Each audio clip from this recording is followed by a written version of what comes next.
Avertissement.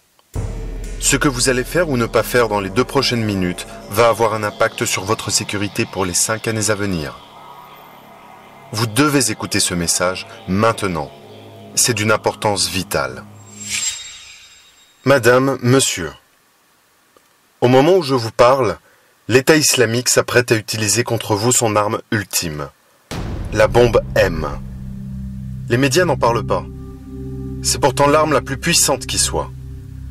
Une arme de destruction massive qui risque d'anéantir notre pays. La bombe M ne coûte rien. Ils en ont déjà produit des milliers d'unités pour l'Europe, et spécialement pour la France, prête pour le carnage.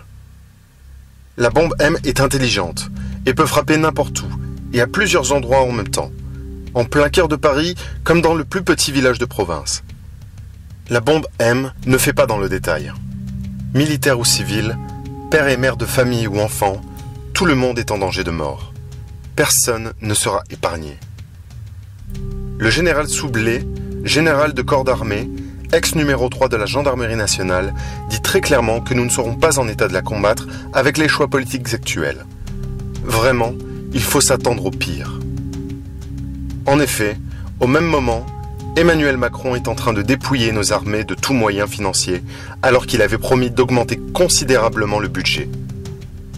Pendant que l'État islamique se prépare à tenter le tout pour le tout, Emmanuel Macron met en pièces votre unique chance d'être défendu. C'est pourquoi il nous faut nous opposer, collectivement, de toutes nos forces et de toute urgence à cette mesure. Dans cette guerre, notre nation est directement menacée au plus haut point. Ce n'est pas le moment de baisser la garde et de nous laisser sans défense. Car cette bombe M, c'est une bombe migratoire. Une invasion orchestrée pour nous submerger. Ce sont les millions de migrants poussés vers l'Europe par les islamistes et infiltrés par les légions de l'État islamique. Au beau milieu des réfugiés, un cheval de Troie. Des nuées de jeunes guerriers fanatiques déterminés à mourir pour leur cause convergent vers l'Europe par milliers. Ils sont prêts à se battre coûte que coûte. Leurs autorités leur ont donné l'ordre de vous tuer avec tout ce qu'ils ont sous la main. Frappez la tête du mécréant avec une pierre, égorgez-le avec un couteau, écrasez-le avec votre voiture, jetez-le d'un lieu en hauteur, étranglez-le ou empoisonnez-le. Les premières colonnes infiltrées ont déjà causé énormément de dégâts en France. 27 attentats islamiques sur le sol français entre 2015 et 2017. 239 morts entre 2015 et 2017. Des gens qui seraient à cet instant avec leur famille si la situation n'avait pas été prise à la légère. 890 blessés entre 2015 et 2017. Et au moins 18 autres tentatives d'attentats officiellement déjouées entre 2015 et 2017. Et ce n'était qu'un début. Ils avaient menacé d'utiliser cette bombe M en 2015. 500 000 migrants avaient débarqué en Europe, un record sans précédent dans notre histoire. Rendez-vous compte, c'est plus qu'une ville comme Lyon en moins d'1 an. L'an dernier, en 2016, c'était même pire. Cela a représenté 1,5 million de plus en Europe, soit plus que des pays européens comme l'Estonie, Chypre ou Malte. Aujourd'hui, ce qui se trame est encore bien pire. Le calife de l'État islamique a été descendu par les Russes. Bonne nouvelle, la tête est tombée. Mais c'est aussi pourquoi ils n'ont plus rien à perdre. De nombreux djihadistes s'organisent pour rentrer à la maison. Ils vont continuer leur combat, chez nous plutôt qu'en Syrie. Ils sont déterminés à se faire sauter et entraîner un maximum de morts avec eux. Ils peuvent perdre du territoire au Levant, ça ne les empêchera pas de multiplier les attaques chez nous. Ils sont acculés, dos au mur, le couteau entre les dents, et il est inévitable qu'ils déploient toute leur énergie à faire le plus de dégâts possible. Les faits sont simples. Des bataillons entiers de terroristes armés jusqu'aux dents et déterminés à imposer le califat en Europe s'apprêtent à déferler sur la France. Et c'est au beau milieu de cette guerre que le président Macron décide de faire des économies sur notre armée. En effet, Gérald Darmanin, ministre de l'Action et des Comptes publics, a annoncé, la bouche en cœur, une coupe claire de 850 millions d'euros dans le budget de la défense. 850 millions d'euros, c'est au choix 320 véhicules blindés Griffon et une quarantaine d'engins blindés de reconnaissance et de combat Jaguar qui permettent de protéger nos soldats, l'acquisition de 8 Rafales pour traquer et détruire les camps d'entraînement djihadistes, l'investissement annuel en recherche et technologie du ministère des Armées. Cette coupe est déjà une honte, impensable dans le temps de guerre que nous vivons. Mais ce n'est pas tout. Vous devriez voir ça. Le poteau rose est révélé par les journaux Marianne et Le Monde. À Bercy, ce n'est pas 850 millions que Darmanin compte gratter chez les militaires, mais bien 1,4 milliard d'euros. Un trou énorme qui correspond à peu près au budget pour accueillir les migrants. En effet, l'immigration clandestine a coûté à la France 1,38 milliard d'euros en 2015, selon Jean-Paul Gourevitch, spécialiste reconnu de l'immigration. Non seulement on affaiblit nos forces armées, mais on aide nos ennemis sur notre propre sol. Il faut absolument que tout le monde le sache et que nous soyons des millions à nous lever contre cette mesure aberrante qui menace notre armée et notre pays. Tous les experts et les gens de terrain sonnent l'alarme. Les attentats que nous avons connus sont peu de choses par rapport à ceux qui nous attendent. Cela va être comme la décennie noire algérienne, avec le retour des islamistes moudjahides en Algérie. Cette terrifiante guerre civile, de 1991 à 2002, avait coûté la vie à plus de 60 000 victimes, déplacé 1 million de personnes et exilé des dizaines de milliers d'autres. Êtes-vous prêt à vivre ça? À faire vivre ça à vos proches, votre famille? Êtes-vous prêt à quitter la France en catastrophe comme un réfugié de guerre?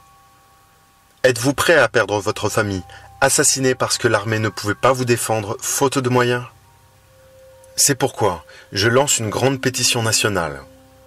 Nos militaires sont soumis au devoir de réserve et ne peuvent rien dire. Par contre, vous et moi avons le devoir de nous exprimer.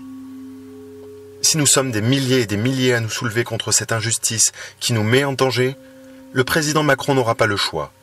Il devra trouver une solution pour maintenir le budget de nos armées. Alors s'il vous plaît, signez la pétition pour appuyer le chef d'état-major des armées et le général Soublé. Pour appuyer nos généraux qui ne veulent pas voir notre armée dépouillée par les politiques, pour soutenir nos soldats sur le terrain. Cette mesure est d'autant plus absurde qu'Emmanuel Macron semblait avoir compris le problème et promettait durant la campagne présidentielle d'augmenter le budget de l'armée. L'objectif martelé par Emmanuel Macron et Édouard Philippe était de 50 milliards d'euros en 2025, c'est-à-dire 2% du PIB. Soit une augmentation prévue de 17,3 milliards d'euros en 8 ans. Dans son discours sur la défense en mars 2017, le candidat Macron a pourtant répété la nécessité d'une défense forte. Nous devons augmenter notre effort de défense. Je propose donc de porter les ressources de la défense à 2% de la richesse nationale, mesurée en termes de produit intérieur brut, en 2025. Mieux, il a ajouté « Je ne veux pas promettre ce qui ne sera pas tenable. » En raillant ceux qui font des promesses en l'air, il disait « Et je sais que les volontarismes d'estrade, lorsqu'ils se heurtent à la réalité de la gestion, ont une victime, la communauté de défense dans son ensemble. » Toutes ces phrases de campagne n'ont-elles donc été que des promesses en l'air? En 25 ans, la défense a perdu 20% de son budget. Et il faudrait encore le baisser en temps de guerre? En 2017, le budget de la défense est monté à plus de 40 milliards d'euros, soit 1,77% du PIB. Mais depuis, 2,7 milliards de crédits ont été gelés et le gouvernement a demandé une réduction des dépenses de 850 millions d'euros, déjà votée par le Parlement. Et on apprend ces derniers jours que les 850 millions de réductions annoncées pour cette année atteignent en fait 1,4 milliard. Avec l'aval du président Macron, Darmanin est en train de saboter le budget de l'armée. Nous ne pouvons pas le laisser faire. Il faut y renoncer immédiatement. On a besoin de notre armée au meilleur de sa forme. Je ne vais pas me faire baiser comme ça. Ce coup de gueule n'est pas celui de n'importe qui. C'est le cri d'alarme du chef d'état-major des armées, Pierre de Villiers, aux députés de la Commission de la Défense, au lendemain de l'annonce par Bercy d'une réduction des crédits. Il prévient. Le grand écart entre les objectifs assignés à nos forces et les moyens alloués n'est plus tenable. On a déjà tout donné. L'armée est en effet déjà à l'os. Avec des effectifs militaires passés de 241 000 à 203 000 personnes, de 2008 à 2015. Soit une baisse de plus de 15% en 7 ans. Ce sont nos soldats qui payent directement le prix de ces coupes répétées dans le budget de la défense. Les conditions de vie de nos soldats ont été maintes fois pointées du doigt. Et pas seulement pour des opérations extérieures. Sur notre propre territoire, des soldats de l'opération Sentinelle sont excessivement fatigués à cause de leurs conditions d'hébergement. Et ils ont de moins en moins de temps pour s'entraîner. C'est le Haut Comité d'évaluation de la condition militaire lui-même qui le signale. Et encore, on ne parle même pas des militaires obligés de payer eux-mêmes leur équipement. Moins de 60% des véhicules de l'armée de terre sont blindés aujourd'hui. Et des véhicules tombent en panne tous les jours au Sahel, juste parce qu'ils sont trop vieux, signale le célèbre général Vincent Desportes. Notre armée a longtemps compensé son manque de moyens par l'ingéniosité. Sauf qu'il y a un seuil à partir duquel ça ne marche plus. Quand on est à l'os, ça ne marche plus. Voulez-vous prendre le risque de savoir si l'on va atteindre ce terrible seuil?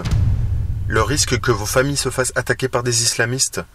Le risque de supporter au quotidien un danger toujours plus grand? Ne jouez pas à la roulette russe avec vos proches.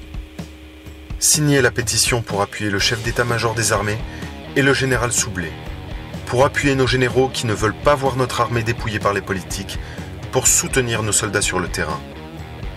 Voilà pourquoi il nous faut nous mobiliser collectivement de toute urgence. Les militaires sont tenus au devoir de réserve par les autres citoyens. Profitons de notre droit fondamental pour exprimer ce que ne peuvent pas nos protecteurs. Ils risquent leur vie pour nous, pour la paix de notre pays. Nous ne pouvons pas laisser passer cette mesure absurde qui menace non seulement nos soldats, mais aussi nos propres vies. Partagez cette vidéo à tous vos proches, sur les réseaux sociaux, par email, parlez-en à votre voisin.